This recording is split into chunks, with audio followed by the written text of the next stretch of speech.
Media prime में सबसे पहले बात करते हैं विश्व वन्य जीव दिवस की। जी हाँ, इसके अवसर पर प्रधानमंत्री नरेंद्र मोदी गुजरात के सासन गिर पहुंचे। पीएम ने गिर राष्ट्रीय उद्यान का दौरा किया। इसे एशियाई शेरों का घर माना जाता है।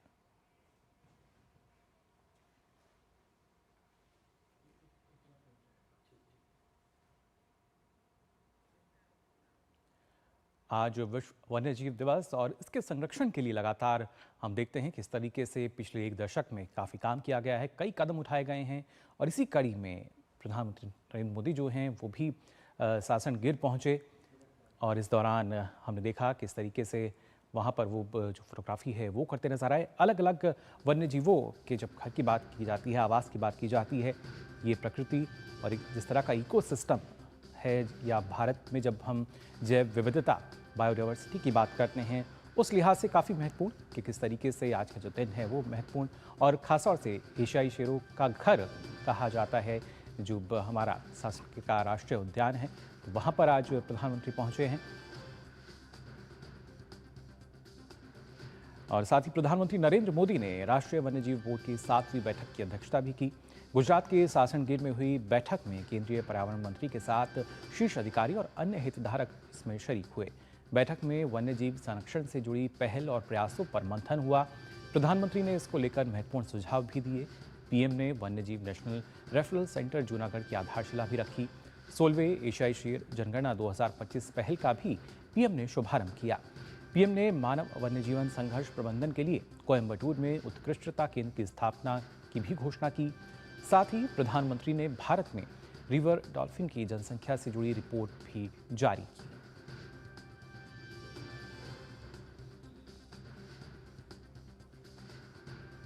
इससे पहले प्रधानमंत्री ने विश्व वन्य जीव दिवस पर पशु प्रेमियों को शुभकामनाएं दी। उन्होंने अपने सोशल मीडिया प्लेटफॉर्म एक्स पर एक वीडियो साझा करते हुए कहा कि आज विश्व वन्य जीव दिवस पर आइए हम अपने ग्रह की अविश्वसनीय जैव विविधता की रक्षा और संरक्षण के लिए अपनी प्रतिबद्धता दोहराएं। प्रत्येक प्रजाति एक महत्वपूर्ण भूमिका निभाती है। आइए आने वाली पीढ़ियों के लिए उनके भविष्य की रक्षा करें। हम वन्य जीवों के संरक्षण और सुरक्षा में भारत के योगदान पर भी गर्व करते हैं।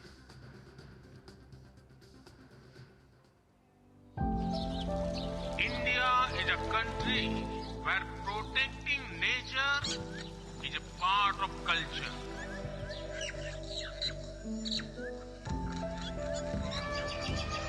This is why it has many unique achievements in wildlife conservation.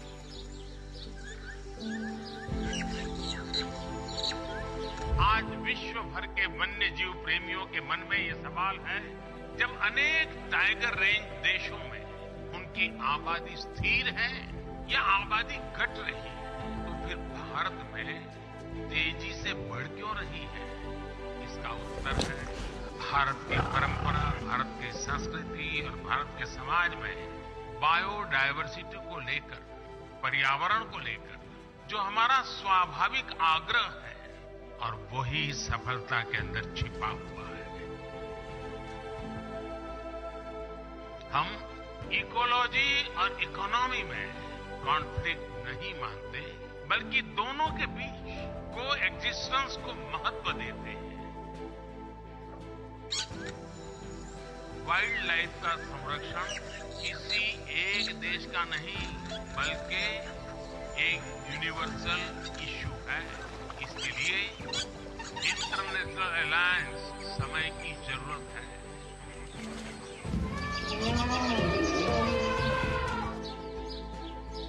मानवता का बेहतर भविष्य तभी संभव है जब हमारा पर्यावरण सुरक्षित रहेगा।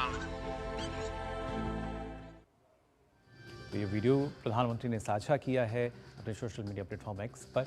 वहीं प्रधानमंत्री ने सासन गिर से पेट्रोलिंग बाइक्स को हरी झंडी दिखाकर भी रवाना किया। पीएम ने इको गाइड्स, ट्रैकर्स और फील्ड स्टाफ से संवाद भी किया। इन सभी ने पीएम के साथ अपने अनुभव साझा किए। वहीं पीएम ने भी उन्हें अहम सुझाव दिए।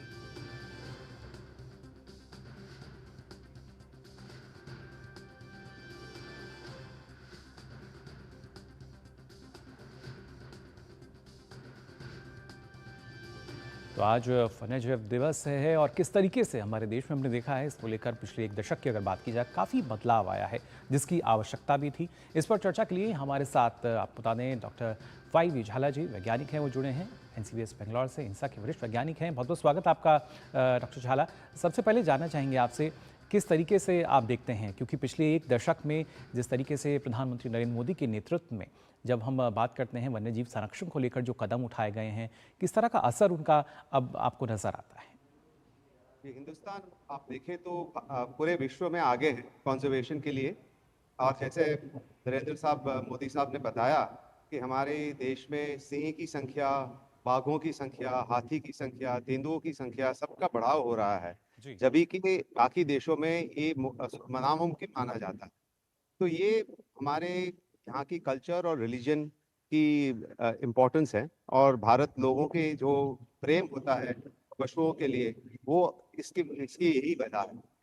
दूसरा आप देखें तो हमने जो हमारे कानून है देश के, वो आज का दिन जो है जीव विविधता का माना जाता है, और वो इंटरनेशनल वाइल्ड लाइफ डे साइटीज जब बना था 1973 में, इसी आज ही दिन बना था। और साइटीज के साथ में जो यूनाइटेड नेशंस के जो लॉज हैं उसके साथ में हमने सम्मिलित करते हैं हमारे वाइल्ड लाइफ प्रोटेक्शन एक्ट को, यानी कि अंतर्राष्ट्रीय कानून और हमारा कानून दोनों समतुल में है अभी। तो ये हमारे 2002 का रिवीजन है वाइल्ड लाइफ प्रोटेक्शन एक्ट का, दैट वाज वेरी क्रूशियल वो बनाने के लिए। और जी वही हमारे देश के आगे बढ़ने की दिखाई देती है।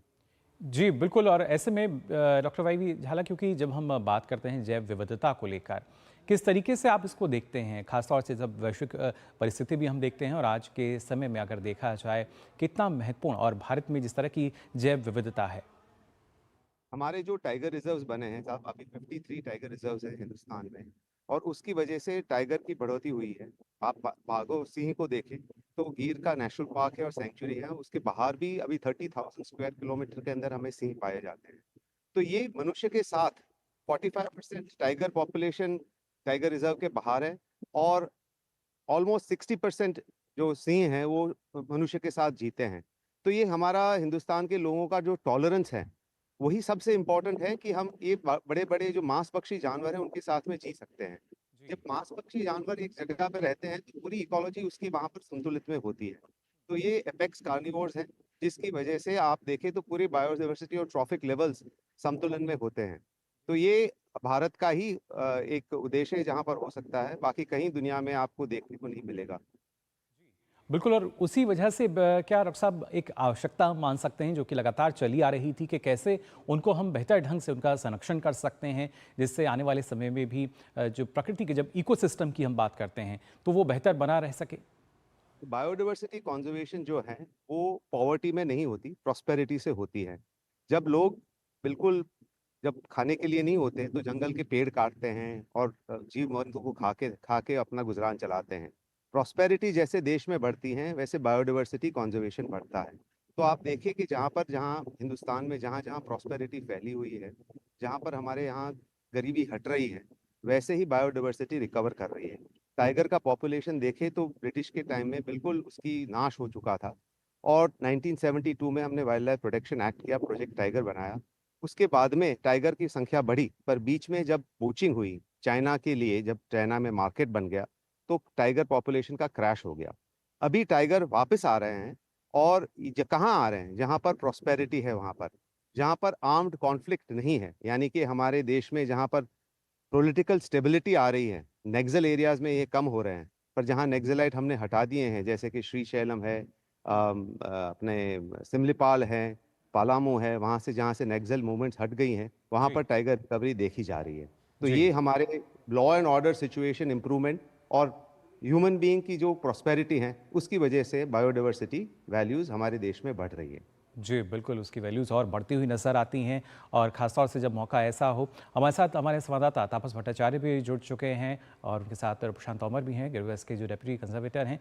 सबसे पहले तापस आपसे भी मैं जानना चाहूँगा, आज के जो दिन है उसके जब महत्व की हम बात करते हैं, शायद पहले लोगों को लगता था कि सिर्फ वन्यजीव दिवस है, लेकिन जब उनके संरक्षण को लेकर हमने देखा प्रधानमंत्री मोदी के नेतृत्व में किस तरीके से कई अहम कदम जो हैं उठाए गए, कितना बदलाव अब देखने को मिलता है?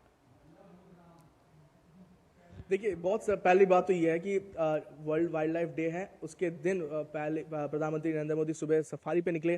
प्रोजेक्ट लाइन एक बहुत बड़ा हिस्सा है वाइल्ड लाइफ डे पे, उसके चलते गिर पे आए। और गिर नेशनल पार्क अपने आप में एक धरोहर है पूरे विश्व का, पूरे भारतवर्ष का, तो वहां पे आए। उसके बाद जो ये 7th राष्ट्रीय वन जीव बोर्ड की मीटिंग थी, वो अपने आप में बहुत अहम थी। उसके बाद प्रधानमंटरी नरेंद्र मोदी ने जो यहाँ पे इंटरैक्शन किया, यहाँ पे जो फॉरेस्ट वुमेन फॉरेस्ट गार्ड से और वुमेन इको टूरिस्ट जो गाइड्स हैं, उनके साथ जो बात किया, तो वो अपने आप पे दर्शाता है कि एक होलिस्टिक अप्रोच लेके चलते हैं। और यही होलिस्टिक अप्रोच का ही नतीजा है कि भारत में पिछले एक दशक में हमने देखा है लायन की जो संख्या है उसमें बढ़ोतरी हुई है, टाइगर्स की संख्या उसमें बढ़ोतरी हुई है। और ये सिर्फ लायन और टाइगर नहीं, बाकी अलग अलग जैसे डॉल्फिन, प्रोजेक्ट डॉल्फिन, वो उसकी शुरुआत हुई है, उसको आगे बढ़ाया जा रहा है। प्रोजेक्ट क्रोकोडाइल है, ऐसे हर एक चीज को आगे बढ़ाया जा रहा है। हर एक प्रोजेक्ट पे एक सस्टेनेबल तरीके से काम किया जा रहा है। और बाकी इस पे इंफॉर्मेशन देने के लिए मेरे साथ इस वक्त प्रशांत तोमर खुद मौजूद है। प्रशांत जी, ये तो बताइए कि गिर अपने आप में एक धरोहर है और प्रोजेक्ट लायन जो है इसका एक बहुत अहम हिस्सा है। आप थोड़ा बताइए कि प्रधानमंत्री जब आए, कितना बड़ा एक महत्वपूर्ण है एज ए कंजर्वेटर आपके लिए, आपको कितना इंपॉर्टेंट लगता है कि ये देश के प्रधानमंत्री जब यहाँ पे आते हैं एक अलग मैसेज जाता है? I think it's a very important movement and it's a moment of pride for us that Honorable Prime Minister has visited the Sasan Gir. Sir, the 7th National Board for Wildlife, the 7th meeting has been conveyed here in Sasan Gir. And apart from that, sir has done the jungle safari also. Sir has done the plantation. Then there were 200 bikes which were given to the field staff. ये पहली बार हुआ है ना कि जो इस तरीके के 200 से ज्यादा बाइक्स फील्ड स्टाफ को, खासतौर से औरतों को दी गई है। बाइक्स वगैरह पास में भी दी गई हैं, बट दिस टाइम इट्स एक लार्ज अमाउंट में एक दी गई हैं फील्ड स्टाफ में, which will help in the protection. And apart from that then sir interacted directly with the field staff, जिसमें कि जो हमारे फील्ड की जो यूनिफॉर्म स्टाफ हैं वो थे और जो लेडीज़ गाइड थे वो भी थे। I think it's a movement of pride for us, it's a movement for take a pride in this ke the honorable PM has visited the Sasan Gir, and I think with this it will further boost the conservation efforts for the Asiatic lion. Mukul, एक चीज बताना चाहूंगा, यहाँ पे एक national referral centre क्या कहते हैं जूनागढ़ डिस्ट्रिक्ट में खोलना जा रहे हैं। थोड़ा सा इनके बारे में इनसे भी पूछे थे, ये जो सेंटर है ये थोड़ा सा बताएं हमारे बारे में, ये कि ये अलग तरीके का है, ये विश्व में ऐसा पहली बार ऐसा सेंटर खोला जा रहा है। देखिए, नवा पिपड़िया जो साइट है विसावदर में, वहाँ पर नेशनल रेफरल सेंटर जो है वो ओपन होने वाला है। फॉर दैट लैंड जो है वो एक्वायर हो चुकी है। अराउंड 20 एकड़ की जो ज़मीन है वो नवा पिपड़िया में एक्वायर हो गई है और वहाँ पर अभी जो बाउंड्री डिमार्केशन का जो वर्क है वो ऑन गोइंग है। वो एक इंस्टीट्यूट जो है वो अपने आप में यूनिक होने वाला है। It is going to be a aims for the wildlife. So it is going to be a very unique institute in which all the facilities which will take care of the wildlife diseases, and it will further boost the efforts for the wildlife conservation. So Mughal, आपने जैसे सुना कि ये जो इस तरीके के centre है, ये पूरा का पूरा ये इस तरीके के पहली बार ऐसा हो रहा है। हॉस्पिटल्स जानवरों के हमने पहले सुने हैं, देखे हैं, लेकिन ये जो पूरा का पूरा सिस्टम तैयार किया जा रहा है स्टेट ऑफ द आर्ट, ये शायद पहली बार शायद देश में नहीं पूरे विश्व में ऐसा हो रहा है जहाँ पे सारा इंफॉर्मेशन, सारा जो रिसर्च है वो एक जगह पे होने वाला है। जी बिल्कुल, और उसी के लिए हम देख पा रहे हैं किस तरीके से हर स्तर पर लगातार जो प्रयास हैं वो भी किए जा रहे हैं। और खासतौर से डॉक्टर झाला, आपसे भी समझना चाहेंगे, क्योंकि प्रधानमंत्री कहते हैं कि इकोलॉजी और इकोनॉमी को इनका जो सामंजस्य है उसका बेहतर सदुपयोग हम कैसे कर सकते हैं। फिर इसमें अगर हम इको टूरिज्म की बात करें तो कितना सार्थक आपको लगते हैं इस तरह की जो पहल है? जी, मैंने जैसे पहले बताया, इकोलॉजी और प्रॉस्पेरिटी दोनों जुड़े हुए हैं।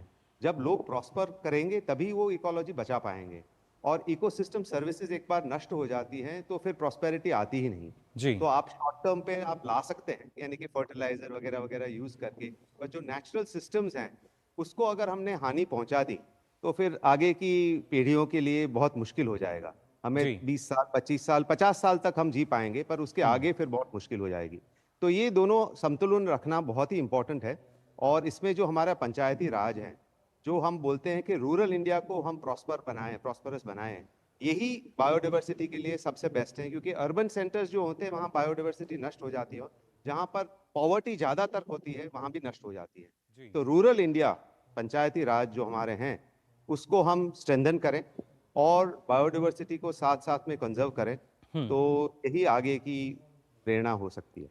जी, बिल्कुल। और यही तमाम कारक जो हैं काफ़ी महत्वपूर्ण हैं। देश में गरीबी जो है वो कम हो रही है, बायोडायवर्सिटी को किस तरीके से बढ़ावा दिया जा रहा है और ख़ासतौर से तापस अगर देखा जाए, क्योंकि गिर के ज़रिए एक जो संदेश है वो ना सिर्फ पूरे देश में बल्कि पूरे विश्व को है कि क्यों हमें जो प्रकृति है उससे लगाव रखना चाहिए। एक पूरा संतुलन जो है इसके ज़रिए बना रहता है। प्रशांत, जैसे मैं बिल्कुल बताना चाहूँगा कि ये 1930 के करीब मेरे ख्याल से 20 एशियाटिक लायंस बच गए थे जी। 20 से लेके 675 अभी अब इसके बाद शुरू हुआ होगा ये नया जो पूरा का पूरा शुरू होगा कि कितने और लायंस है, उसका पूरा एक सर्वे शुरू करेंगे। लेकिन अभी जो स्टेटस है कि 20 से 675 का जो सफर है वो एक दिन में सफर नहीं हुआ, ये एक लंबा सफर था और इस सफर में लोगों ने बहुत काम किया है। प्रधानमंत्री नरेंद्र मोदी जब खुद 2007 में यहाँ पे सीएम थे तब उन्होंने उस पर एक बहुत बड़ा काम किया था। यहाँ पे एक हफ्ते रुके थे, यहाँ पे लोगों से बात की थी कैसे जो देश के जो मैन और उसके बीच में जो तनाव है उसको कैसे रोका जाए, उस पर काम किया। तो ये अपने आप में बहुत अहम था और इसी वजह से हम देख पा रहे हैं कि ये एक रीज़न है कि आज जो ये गिर नेशनल पार्क है वो सिर्फ भारत का नहीं विश्व का भी एक बेंचमार्क तैयार है कि किस तरीके से कंजर्वेशन को आगे लेके जाया जा सकता है।